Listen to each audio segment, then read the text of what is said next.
오늘 말씀의 제목은 The Highest Rock, 가장 높은 바위. 가장 높은 바위. 누구실까요? 하나님이십니다. 예수님이십니다. 오늘 말씀의 제목입니다. 우리가 계속해서 다윗의 시를 묵상하고 있습니다. 다윗의 시를 감상하며 느낄 수 있는 것은요, 다윗은 한 나라의 임금이었지만 그는 많은 고난 가운데 처해 있었다는 것입니다.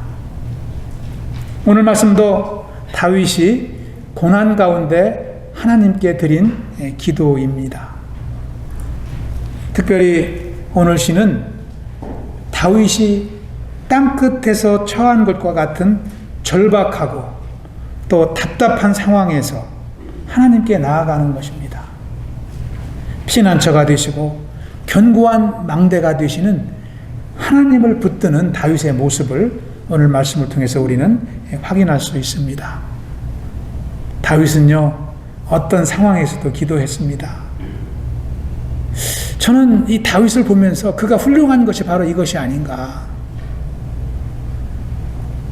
평상시에 기도한 것이 아니고, 평상시에만 기도한 것이 아니고, 어려울수록 더 하나님을 의지하고 나아갔던 점이 신앙인으로서의 다윗을 본받을 만한 점이라고 믿습니다. 이것이 다윗이 또한 어려움을 이기는 비결이기도 했습니다. 오늘 말씀을 통해서 저와 여러분도 어려움을 이기는 비결을 배울 수 있길 기도합니다. 그래서 우리가 참 견고한 망대가 되시는 하나님의 은혜를 충만히 덧입고 이 세상을 승리로 살아갈 수 있길 축복합니다. 첫 번째 1절을 통해서 우리가 알아볼 수 있는 말씀은 하나님은 우리의 기도를 들으시는 분이라는 것입니다. God who hears our prayers. 우리의 기도를 들으시는 분이 바로 하나님이시라고 다윗은 고백을 하고 있습니다. 여러분, 뉴스를 통해서 잘 아시지만 작년 2월부터 시작된 한국의 의료 대란이 아직도 매듭이 되어지지 않고 있습니다. 작년 2월 20일 날 정부에서 의대 정원을 확대하겠다 이렇게 발표한 것으로부터 시작된 그 의료 대란이 아직도 끝나지 않고 있는 것입니다. 이것을 통해서 의사들이 병원을 떠났습니다. 의과대학 학생들은 공부를 중단했습니다. 그래서 병원에는 의사가 없습니다. 뉴스 보도에 따르면은 환자가 그래서 치료를 제때 받지 못해서 사망하는 경우도 생기고요. 또 어떤 경우는요, 산모가 수술을 받아야 되는데 수술을 받지 못하고 태아가 유산되는 그러한 일도 일어났다는 소식을 뉴스를 통해서 들었습니다. 또 여러분, 응급실을 가기 위해서 구급대원이 전화를 하면은 환자를 받는 병원이 없었을 때가 있었어요. 그래가지고 이 구급차가 뺑뺑이를 돌다가 환자가 차 안에서 죽고, 이런 일들이 의료 대란을 통해서 일어났습니다. 의사들이 병원을 떠나자 그 피해는 고스란히 병원과 국민들에게 돌아갔던 것입니다. 치료받고 싶어도 치료받지 못하는 그런 안타까운 상황이 벌어졌던 것입니다. 어디 의료 문제뿐이겠습니까? 우리의 일상 가운데에서도요, 우리가 하고자 하여도 할 수 없는 상황이 닥치면 우리는 다 그런 어려움을 만나게 됩니다. 여러분, 우리 신앙생활도 마찬가지라고 봅니다. 우리가 좋은 나라, 좋은 환경에서 신앙생활을 하고 있기 때문에 불편함을 잘 느끼지 못할 수도 있지만, 만일 우리가 하나님의 말씀을 읽고 싶어도 성경이 없다면 어떨까요? 하나님의 말씀을 읽고 싶어도 여러분 성경이 없다면 얼마나 신앙생활에 불편함이 올까요? 오늘 주일을 맞아서 하나님을 찬양하고 함께 성도들과 인사를 나누고 예배를 드리고 싶어도 갈 교회가 없다면 어떠하겠습니까? 또 여러분 힘들고 낙심될 때 기도하고 싶은데 마음대로 기도할 수 없고 또 기도할 처소도 없다면 여러분 우리의 심령이 얼마나 무너지겠습니까? 그런데 우리는 그런 장애 없이 신앙생활하고 있으니까 얼마나 감사합니까? 할렐루야. 그렇지 못한 나라가 백성이 세계 곳곳에 얼마나 많아요. 미전도 종주국 얼마나 불편하게 신앙생활하고 있습니까? 여러분 반대로 한번 생각해 볼까요? 만약에요, 성경도 있고 교회도 있고 기도실도 있어요. 그래서 성경을 읽습니다. 그런데 만약에 은혜가 임하지 않는다면 어떻게 될까요? 성경을 읽는데 은혜가 임하지 않는 거예요. 깨닫지 못하는 거예요. 예배를 드리는데 감동이 없어요. 감격이 없어요. 하나님의 살아계심을 느낄 수가 없어요. 기도를 하는데 하나님의 음성을 듣지 못합니다. 기도의 제목이 응답되지 않습니다. 우리의 심령이 전혀 변화가 없습니다. 그렇다면 어떨까요? 신앙생활이 순탄하게 이루어질 수 있을까요? 그렇지 못합니다. 그렇기 때문에 우리가 신앙생활할 수 있는 좋은 환경을 주신 것도 감사해야 되지만 우리가 말씀을 보고 예배를 드리고 기도할 때마다 응답하시는 하나님이 살아계시다는 것도 너무 감사한 거예요. 할렐루야. 병원을 찾아가도 의사가 있어야 되듯이 우리가 하나님을 찾을 때 하나님이 계셔야 되는 줄 믿습니다. 우리는 이 감사를 잊고 신앙생활할 때가 참 너무나 많아요. 다윗은요, 어려울 때에도 그것을 알았습니다. 하나님은 살아계시다. 하나님은 나의 어려움과 함께 하신다. 그래서 그가 1절과 같이 기도할 수 있었던 것입니다. 1절을 보십시오. 하나님이여 나의 부르심을 들으시며, 하나님은 들으신다는 거예요. 그리고 내 기도에 유의하소서. 이렇게 다윗은 나아가고 있습니다. 다윗은 지금 왕의 자리에 있는 것이 아닙니다. 쫓기는 그러한 위험한 상황 가운데 있습니다. 공격과 원수들의 배신 속에서 고통을 겪고 있는 가운데 있습니다. 그런 어려운 가운데 함께 하시는 하나님을 의지하며 나아가는 것이죠. 그때 하나님을 향하여 다윗은 나의 부르짐을 들으소서 이렇게 부르짖고 있습니다. 부르짖는다는 것이 무슨 기도입니까? 여러분 평범하게 기도할 때도 있지만 부르짖으며 기도하실 때도 있잖아요. 언제 부르짖으십니까? 간절할 때, 이 기도 제목이 꼭 응답되어야 될 때, 하나님께 더 간절한 마음으로, 더 큰 목소리로, 심지어는 울부짖으며 나아가는 것이 부르짖는 기도 아닙니까? 다윗은 그렇게 하나님의 살아계심을 확신하며 부르짖고 있는 것입니다. 우리의 기도도 이래야 되는 줄 믿습니다.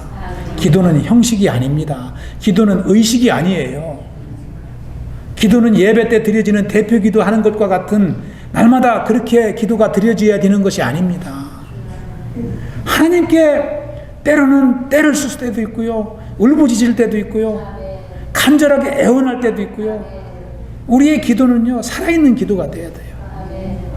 다윗이 그렇게 기도를 했습니다.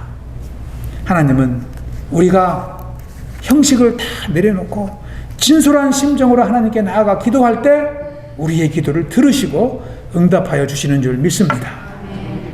여러분 출애굽기 3장 7절을 보십시오. 하나님이 애굽에서 고통받는 이스라엘 백성들의 신음소리를 어떻게 들으셨습니까? 여호와께서 이르시되 내가 애굽에 있는데 백성의 고통을 분명히 보고 그들의 감독자로 말미암아 부르짖음을 듣고 그 근심을 알았다. 이렇게 말씀하십니다. 그리고 응답하신 거예요. 그래서 모세를 보내신 거 아닙니까? 하나님은 저와 여러분의 삶의 환경 가운데에도 이렇게 고통하는 소리를 들으시고 근심하는 소리를 하나님은 들으신다는 거예요. 우리는 그 어려움에 있다 할지라도 그래서 솔직하게 주님 앞에 들고 나아가 부르짖어야 되는 줄 믿습니다. 다윗은 또 하나님을 향하여 1절 후반절에 보시면 내 기도에 유의하소서 이렇게 간구하고 있습니다. 유의하다는 말은요, 집중하라는 거예요. 주의를 집중해달라 이렇게 간구하는 거 아닙니까? 하나님은 우리의 간구를 들으시는 줄 믿습니다. 마치요, 엄마는요 아기의 소리를 잘 듣습니다. 아빠는 못 들어도 엄마는 들어요. 많은 소리가 섞여 있어도요, 내 아기의 울음소리를 듣는 분이 바로 엄마예요. 어머니예요. 그렇지 않습니까? 왜 그럴까요? 왜 엄마가 내 아기의 울음소리를 남보다 더 잘 들을 수 있어요? 집중이에요, 집중. 아빠는 잘 집중하지 않아도 엄마는 집중하는 거예요. 내 아기가 저기 혼자 있는데 무슨 소리를 낼까? 언제 깰까? 깨서 무엇을 찾을까? 엄마는 그거에만 온통 신경을 쓰고 있는 것입니다. 하나님도 그렇다는 거예요. 다윗이 어려운 가운데 있지만 하나님이 나와 함께 하시지 않는 것 같지만 고통을 보면은 그렇지 않다는 거죠. 엄마와 같이 아기를 찾는 엄마와 같이 하나님은 다윗에게 집중하시는 것을 다윗은 알았습니다. 그래서 주님, 제 기도에 유의해 주십시오. 가까이 와서 들어주십시오. 이렇게 간구하고 있는 것입니다. 고통 중에 우리는 그렇게 하나님께 나아가야 될 줄로 믿습니다. 여러분, 한나가 아들을 구하며 눈물로 기도했을 때 하나님은 어떻게 응답하셨습니까? 사무엘을 주셨습니다. 사무엘을 주셨어요. 엘리야가 갈멜산에서 부르짖을 때 하나님은 어떻게 응답하셨습니까? 불을 내리셨잖아요. 응답하셨습니다. 하나님은 유의해서 들으시는 하나님이십니다. 다윗은 이 하나님을 분명히 알았습니다. 그리고 믿고 의지한 것입니다. 여러분, 기도로 사역을 감당했던 야고보 사도는 야고보서 5장 17절에서 이렇게 고백을 합니다. 의인의 간구는 역사하는 힘이 큼이니이다. 기도하는 사람은요, 하나님의 역사를 확신하며 기도하기 때문에 이렇게 선포합니다. 다윗은 절망 속에서도 하나님께 부르짖었고 하나님은 그의 기도를 들으셨습니다. 저와 여러분의 기도를 듣지 않으실까요? 똑같이 응답하십니다. 다윗에게 응답하신 하나님은요, 오늘날도 살아 역사하십니다. 저와 여러분이 신음하는 소리를 들으시고 부르짖는 소리를 들으시고 간구하는 소리를 다 응답하여 주실 줄로 믿습니다. 이사야서 58장 9절에 보면은 하나님은 그것을 약속으로 남겨놓고 있습니다. 네가 부를 때에 나 여호와가 응답하겠고 네가 부르짖을 때에는 내가 여기 있다 하리라. 할렐루야. 이 하나님을 확신할 때 우리는 우리의 모든 아픔과 상처를 주님께 들고 나아가 부르짖을 수 있게 되는 줄 믿습니다. 다윗의 부르짖음은 단순한 기도가 아니었습니다. 단순한 속삭임이 아니었습니다. 그것은 절박한 위침이었던 것입니다.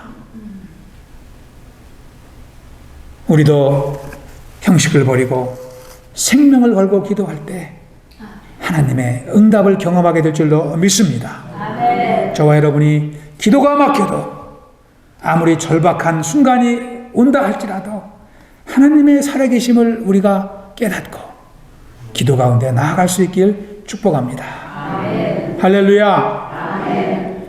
두 번째로 2절에 보시면 다윗은 높은 바위로 나를 인도해 달라고 간구하고 있습니다.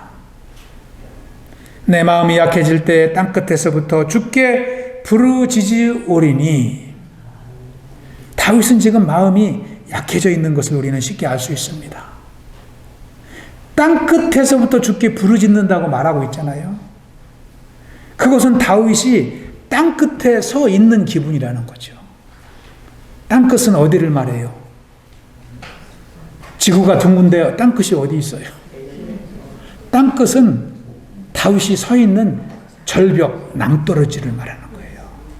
조금만 바람이 분다든지 조금만 밀면 그냥 떨어져 버릴 것만 같은 그러한 위기 가운데 다윗은 서 있다는 것을 이렇게 시적으로 표현하고 있는 것입니다. 그래서 가장 절박한 순간에도 하나님께 부르짖고 있습니다. 평소에도 부르짖었지만 위기가 닥칠 때 더욱더 부르짖는 것입니다. 이것을 보면은요, 다윗은 참 믿음이 있습니다. 믿음이 없었다면 어떡할까요? 만약에 다윗이 평소에 기도하던 사람인데 그렇게 깊은 믿음을 갖지 못했다면 이렇게 절벽 위에 서 있는 것 같은 위기에 닥쳐 있을 때, 고난에 처해 있을 때 다윗은 어떻게 했을까요? 그렇습니다. 기도하지 못했을지 몰라요. 낙심했을 거예요.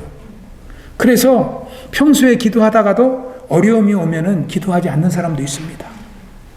믿음이 없기 때문에 그래요. 오히려 더 신앙을 잃어버립니다.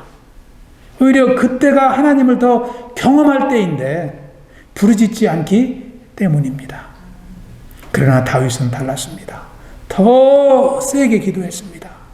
이게 진실한 성도의 모습인 줄 믿습니다. 성도에게 있어 위기는 하나님과의 관계를 새롭게 할 수 있는 기회인 줄 믿습니다.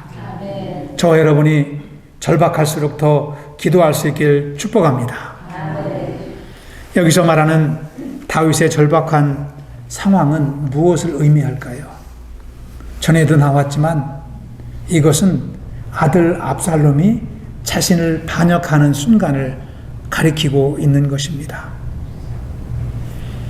여러분, 사무엘서를 통해서 우리가 잘 알지만 압살롬의 반역은요, 자기 아버지 다윗에게만 반역한 것이 아닙니다. 이것은요, 이스라엘을 위기로 몰아넣는 상당히 위험한 상황이었습니다. 나라의 운명이 걸려있는 순간이었던 것입니다. 이스라엘이 내전으로 치달아서 나라가 붕괴될 수도 있었기 때문입니다. 압살롬이 이렇게 큰 반역을 범하게 된 이유가 무엇일까요? 그것은 이복형 암논을 죽이고 도망갔을 때 다윗은 그를 회개하지도 않은 그 압살롬을 그냥 받아준 것입니다. 시간이 지났으니까 그냥 아들이기 때문에 받아준 것입니다. 그것이 죄악의 씨앗이 된 것이죠. 그래서 결국은 아버지를 반역하게 되고 한나라의 임금을 반역하고 나라를 뒤집으려고 했던 죄악까지 이르게 된 것입니다. 이것을 통해서 우리가 깨달을 수 있는 것은 죄의 심각성입니다. 회개하지 않는 죄는요, 불어난다는 거예요. 공동체를 위기로 몰아넣는다는 거예요. 그래서 한 사람의 죄가요, 이스라엘을 풍전등화의 위기로 몰아갔던 것입니다. 이 책임이 다윗에게도 있는 거예요. 아들에게 철저하게 죄를 묻지 않았던 아비에게 있었던 것입니다. 다윗은 이것을 알았습니다. 그래서 하나님 앞에 철저하게 회개하며 나아가고 하나님을 의지하고 있는 것입니다. 이스라엘뿐만 아니라 교회도 마찬가지입니다. 교회 안에 있는 성도가 죄에 대한 경각심을 잃어버리면 교회 안에 죄가 자라나기 시작합니다. 그리고 교회를 위험에 빠뜨릴 수가 있는 것입니다. 고린도 교회를 보시면 우리는 쉽게 알 수가 있습니다. 은혜로 시작한 고린도 교회가 죄의 온상이 되었습니다. 세상에 있는 죄보다도 더 심각한 죄가 교회 안에 다 있었던 것입니다. 여러분, 오늘날은 어떨까요? 오늘날 교회는 강건합니까? 건강합니까? 그렇지 못할 수 있습니다. 여러분, 오늘날 교회는 수적인 부흥에만 민감해 있습니다. 그래서 성도 한 명이 나가는 것을 너무나 두려워합니다. 그래서 성도를 제대로 양육하지 못하는 교회도 너무나 많아요. 제대로 권징하지 못합니다. 죄가 있어도 여러 가지 이유를 대고 그냥 용서하고 넘깁니다. 덮어두고 넘기려고 합니다. 여러분, 죄를 덮는 권한이 목회자에게 있을까요? 죄를 덮는 권한이 교회에게 있습니까? 없습니다. 죄를 용서하시는 분은 하나님 한 분이십니다. 여러분, 교회가 죄를 묵인하고 넘어간다는 것은요, 죄를 민감하게 대하시고 심판하시는 하나님의 말씀에 불순종하는 것입니다. 얼마나 무서운 죄입니까? 우리는 이것을 알아야 됩니다. 그래서 성도는 죄에 대해서 민감해야 되고 교회는 죄에 대해서 민감해야 되는 것입니다. 교회가 죄를 묵인하면 교회 안에서는 생명의 역사는 절대 일어나지 않습니다. 성령님이 일하시지 않기 때문입니다. 다윗도 압살롬의 죄를 묵인함으로써 이처럼 심각한 위기를 맞이하게 된 것입니다. 그래서요, 2절 후반절에 보시면 다윗이 뭐라고 기도하느냐면 나보다 높은 바위에 나를 인도해 달라고 이렇게 기도하고 있습니다. 여기서 말하는 높은 바위는 아까도 제목에서도 말씀을 나눴지만 하나님을 가리킵니다. 예수 그리스도를 가리키고 있는 것입니다. 나보다 높은 바위라는 것은요, 비교급 문장으로 되어 있지만 이것을 해석할 때 비교급으로 해석하면 안 됩니다. 이것은 비교급이 아니라 절대적 문장으로 해석을 해야 돼요. 그래서 제가 이 설교의 제목을요, 나보다 높은 바위라고 정하지 않고 가장 높은 바위라고 한 거예요. 하나님은 절대적인 분이시고 가장 높은 바위가 되시는 분이라는 거예요. 나보다 조금 더 높은 분이 아니라는 거예요. 가장 높은 보좌에 계신 분이 바로 예수님이시고 하나님이시기 때문입니다. 나를 높은 바위에 인도해 달라는 것은 무엇일까요? 이것은 나를 회개의 자리로 인도해 달라는 것입니다. 나를 생명의 자리로 인도해 달라고 기도하는 것입니다.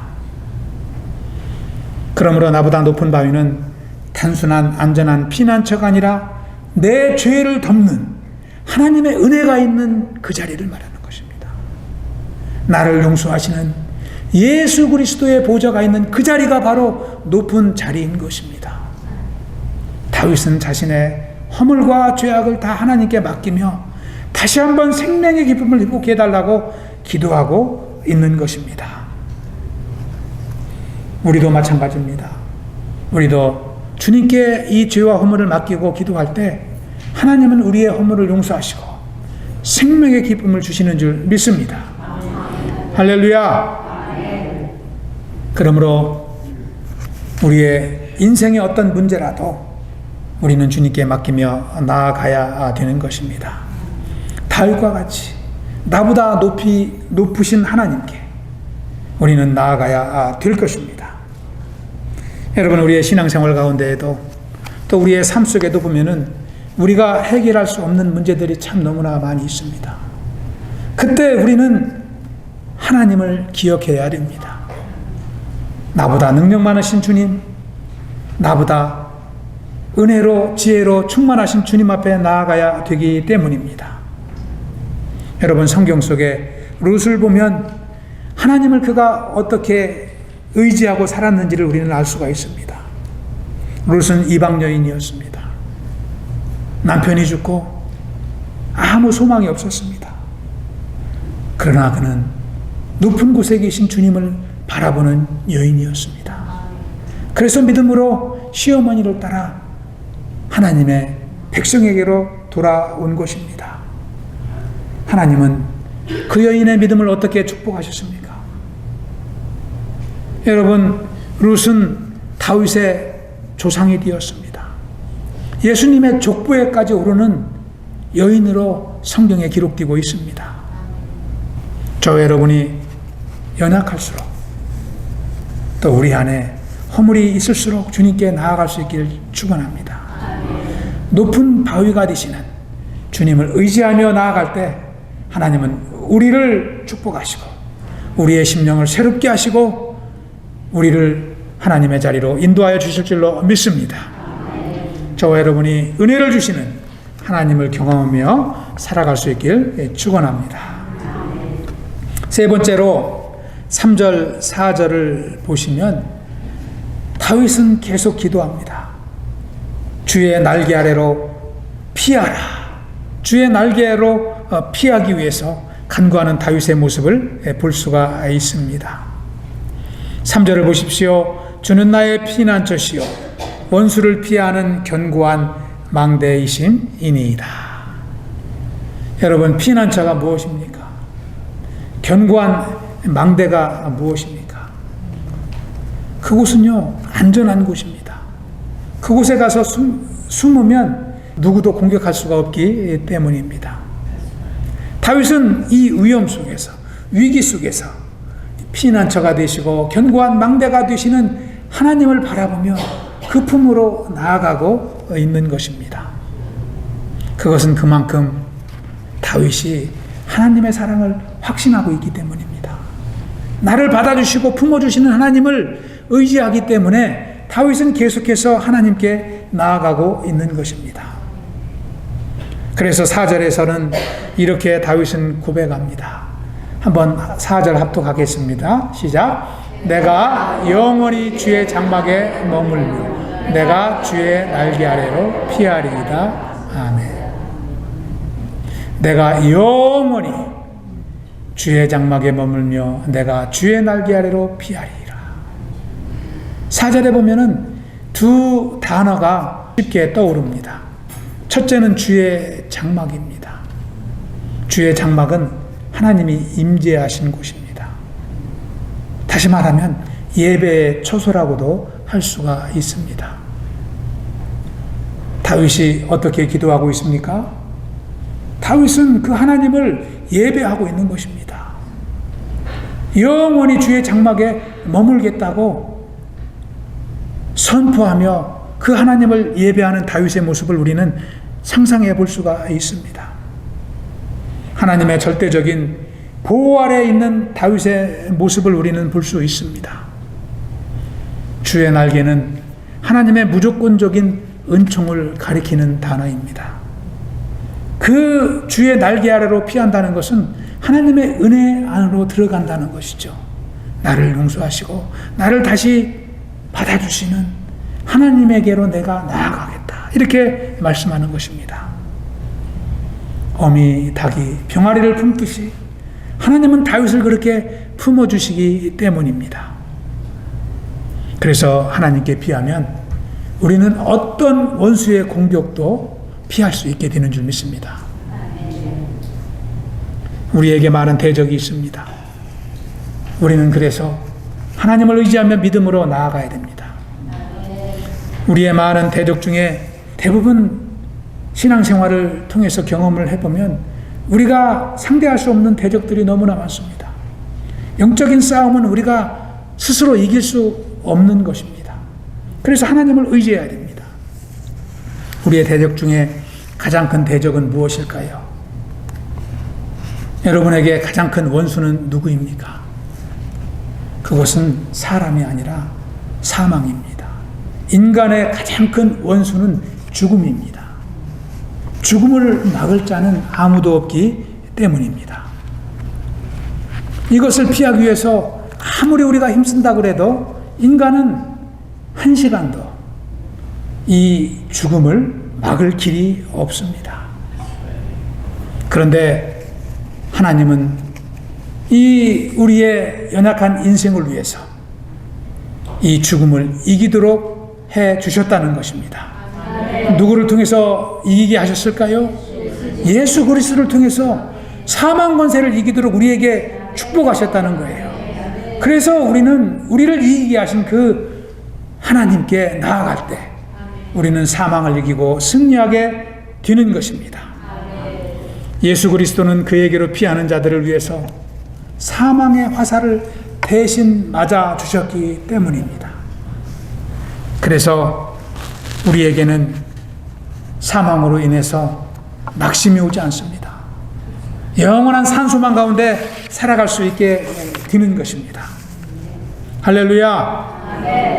주일학교 때 이 찬송을 불렀습니다. 예수 안에 있는 나에게 결코 정죄함 없네.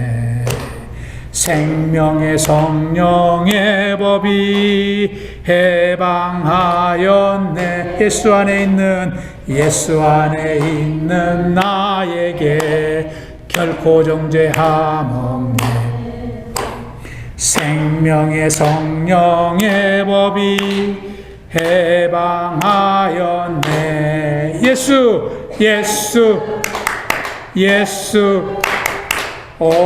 오직 예수 오직 예수. 죄와 사망에서 나를 구원했네. 죄와 사망에서 나를 구원했네. 해방되었네. 죄와 사망의 법에서 해방되었네. 죄와 사망의 법에서. 아멘. 저도 설교 준비하다가 한참 찬양했습니다. 갑자기 이 찬양이 생각이 나더라고요. 주님은 해방시켜 주셨습니다. 사망에서 저와 여러분을 해방시켜 주셨습니다. 아멘. 여러분, 그래서 사도 바울은 고린도전서 15장 55절에서 이렇게 선포합니다. 우리도 한번 큰 목소리로 선포하겠습니다. 시작. 사망아, 너의 승리가 어디 있느냐? 사망아, 너희가 쏘는 것이 어디 있느냐? 아멘. 예수 그리스도를 통해서 죽음 문제를 해결받은 인생만이 선포할 수 있는 말씀입니다. 그렇습니다. 예수 그리스도 안에 있는 자에게는 사망이 없습니다. 사망의 화살을 예수님이 대신 받아주셨기 때문입니다. 예수님은 죽을 수밖에 없는 우리 인생들의 화살을 받으시고 우리를 생명의 세계로 인도하여 주셨습니다. 그래서 예수 그리스도께 피하는 자는 죽어도 살겠고, 무릇 살아서 나를 믿는 자는 영원히 죽지 아니할 것입니다. 할렐루야. 오늘 말씀을 정리합니다. 우리는 오늘 말씀을 통해서 다윗이 큰 위기와 환난 가운데 기도한 기도문을 함께 나누었습니다. 우리의 삶도 마찬가지입니다. 어려움이 있습니다. 환난이 있습니다. 특별히 이민자의 어려움은 더 많을 수도 있습니다. 환경이 다르기 때문입니다. 우리 성도님들은 대부분이 저보다 이민의 삶을 배로 사셨어요. 제가 이제 20년 남짓 살았는데 23년째 살고 있는데 그 배로 사신 분이, 그 배 이상 되시는 분도 있더라고요. 50년이 넘은 분도 있어요. 그래서 이민의 삶의 어려움이 지금은 뭐 유스트가 되셨는지도 모르겠어요. 가셨는지도 모르겠어요. 뭐 아무리 어려우면 초창기만큼 어려웠겠어요. 지금 은퇴하고 뭐 연금 받아서 생활하시니까 옛날 일할 때보다는 덜 어려우시겠죠. 그런데 우리는 이민의 삶의 아픔을 기억할 수 있습니다. 많은 어려움이 있죠. 일터에서 부당한 대우를 받고 참 눈물 짓던 때가 한두 번입니까? 이 목회자도요, 뭐 이렇게 일터 나가면 이 목사라고 안 부릅니다. 하이 미스터 김 이렇게 부르고요. 그래야 일 시키기가 편하니까. 한국보다 정서가 다르니까 그때마다 어려움이 있는 거예요. 여러분도 다 그것을 경험했잖아요. 한국에서 있던 지위와 직책 다 내려놓고 미국에서 살다 보면 그런 아픔을 겪게 되는 것입니다. 영어는 또 잘 통합니까? 한국에서는 영어가 하는 것 같았는데 와보니까 안 통하더라고요. 나는 하는데 못 알아들어요. 그래서 막 일을 제때 처리하지 못하고 힘들 때가 많아요. 누구에게 도움을 청할 사람도 없던 때도 많습니다. 자녀들은 또 자녀 나름대로 이중 문화권에서 적응하려고 보니까 힘들고 또 방황하게 되고 또 믿음 잃게 되고 그 부모의 속은 더 터지죠. 이런 것이 다 여러분의 삶이었어요. 때로는 체류 신분 문제가 해결되지 않아서 발을 굴릴 때가 많습니다. 저는 달라스에서 목회하면서요, 부모님이 병원에 입원하셔서 가봐야 되는데 이게 비자가 이게 받쳐주지 못하니까 가보지도 못하고 힘들어하는 분들 많이 봤습니다. 이런 것들이 저와 여러분의 아픔 아니었습니까? 저도요 23년밖에 안 됐지만 많은 어려움 겪어봤습니다. 여러분만큼은 안 되겠지만 저도 겪어볼 경험은 다 해봤어요. 근데요 그 어려움 중에 제가 할 수 있는 것은 몇 개 없더라고요. 또 누구에게 부탁해서 되는 것도 별로 없어요. 그래서 어떻게 해요? 하나님께 들고 나가는 거 아닙니까? 하나님께 들고 나가는 거. 여러분도 그랬고 저도 그랬어요. 기도로 살아왔잖아요. 기도로 이기게 하셨잖아요. 하나님께 들고 나아가면 하나님은 가장 먼저 마음부터 바꿔주십니다. 답답했던 마음에 소망을 주시고 힘들었던 마음을 평안으로 채워주시면서 하나님의 살아계심을 보여주십니다. 그러면서 우리의 기도 제목들도 하나하나 해결해 주셨잖아요. 그래서 우리가 깨달은 사실이 무엇입니까? 첫째는요, 인간의 연약함을 우리는 이민의 삶 가운데 절실하게 느낍니다. 내 힘으로 할 수 있는 건 아무것도 없구나. 또 한 가지 깨달은 게 있다면 하나님은 능력의 주님이시라는 거죠. 내가 할 수 없는 것 맡겨드렸더니 하나님이 해결해 주셨다는 거죠. 우리는 그렇게 살아왔습니다. 여러분, 다윗도 그것을 알았기에 하나님께 나아가는 것 아니겠습니까? 저는 이민의 삶을 살다가 뜻하지 않게 한국으로 돌아가는 분들 많이 봤습니다. 이민의 삶을 후회하며 가는 분도 많이 봤습니다. 여러 가지 이유 때문에 돌아가는 분을 많이 보았지만 그분들은 많은 이유를 이야기하지만 저는 이유는 많지 않다고 생각합니다. 여러분, 이민의 삶을 실패하는 이유가 어디 있습니까? 저는 환경이 받쳐주지 않기 때문에, 비즈니스가 실패했기 때문에, 또 내가 사람에게 배반을 당해서 자녀가 적응하지 못해서 많은 이유가 있지만 근본적인 이유는 그게 아니라고 생각합니다. 절박할 때 나를 돕는 하나님을 신뢰하지 않기 때문입니다. 그래서 결국은 낙심하게 되는 거예요. 아무리 어려운 가운데 사는 인생도요, 그 하나님을 붙잡으면 절대 낙심하지 않습니다. 이민 생활에 출세는 못하지만 실패는 안 합니다.